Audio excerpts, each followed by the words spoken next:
Hi Beb, this is Ivy. For today's video, ipapakita ko sa inyo kung paano mag-upload ng picture at mag-download ng Digital TIN ID online for free gamit ang BIR Online Registration and Update System or ORUS. Kung gusto mong malaman kung paano ito gawin, please keep watching until the end of this video.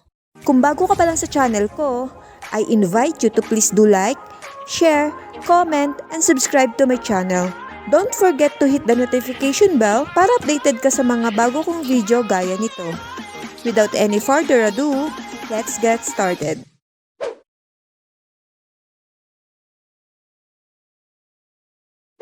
Go to the BIR website, then click e-services para makita ang ORUS.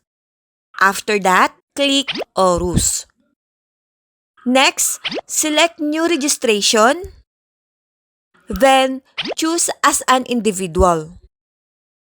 Proceed po tayo sa lower part ng page and click Login to ORUS. Pwede rin po kayong mag-click ng login dito sa upper part ng page. Now, input your login credentials. Kung wala ka pa pong ORUS account, click Register. Kung may ORUS account ka na, ilagay ang registered email address and password.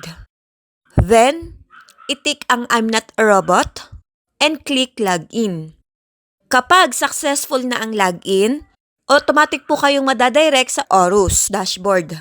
Next, bago po tayo mag-upload ng photo, proceed po muna tayo dito sa profile account and click this. As you can see here, dito natin makikita ang personal information ng taxpayer, history ng transactions, at kung ano ang i-upload nyong photo, ito rin po yung magre-reflect bilang profile photo at sa Digital TIN ID. Now, balik na tayo sa TIN ID and click this. Ito po yung sample ng front page ng Digital TIN ID. Kapag in-scan ng QR code, lalabas ang legitimate information na nakaregister sa BIR. Makikita sa front page, TIN number, at complete name ng taxpayer. Sa backside naman, makikita ang TIN number, RDO branch kung saan kayo nakaregistered, name ng taxpayer, date and time kung kailan na-generate ang Digital TIN ID, at syempre ang inyong photo. Next, para makapag-upload ng profile photo, i-click lang po ang Add Photo. Then, take note po sa photo guidelines. Dapat ang photo nyo ay naka-JPG, JPEG, or di kaya PNG file.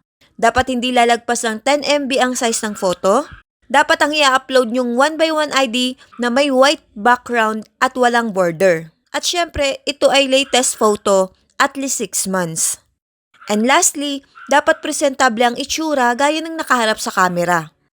Hindi naka-side view o selfie angle. Hindi wacky face. Pwede naman pong ngumiti, pero iwasang kita lahat ng ngipin. Parang pabebe smile lang okay na.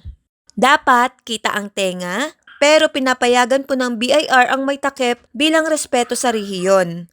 Para naman po sa mga may singkit na mata, konting tiis lang po sa pagmulat ng konti.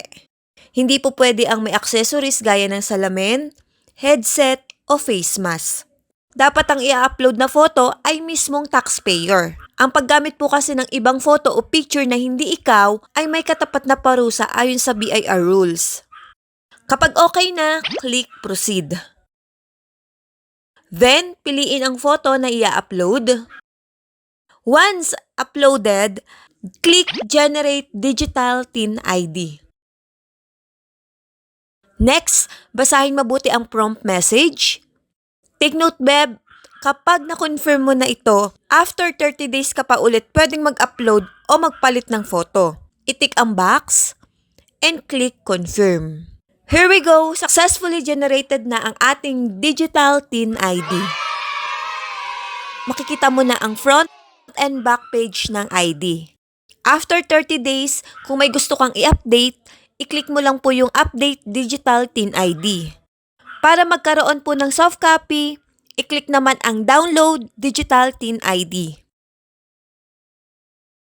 So that's it for today's video. Sana nakatulong sa inyo. Thank you so much sa wala niyong sawang pagsubaybay sa aking mga video. Please don't forget to like, share, and subscribe to my channel and hit the notification bell para updated po kayo sa mga susunod pang uploads. Thank you and God bless everyone. Follow for more.